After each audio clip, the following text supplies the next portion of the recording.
ભાજપ વડા કદાચ 1 મહિનો જેલમાં નાખશે, 2 મહિના જેલમાં નાખશે, 3 મહિના જેલમાં નાખશે.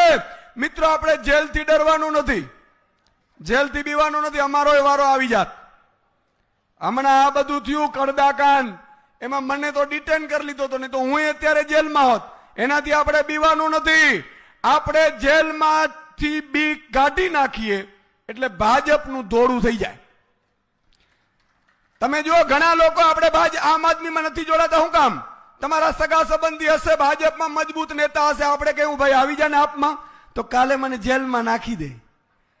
અરે ગટકુડિયા, જેલથી ડરે ઈ આ નહીં, આ તો ગુજરાતની જનતા છે. અરવિંદ કેજરીવાલજીના સૈનિકો છીએ.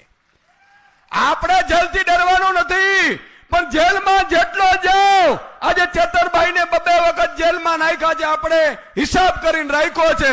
સરકાર બને એટલે ડબલ વ્યાજ સાથે એમને નાખવાના થાય છે.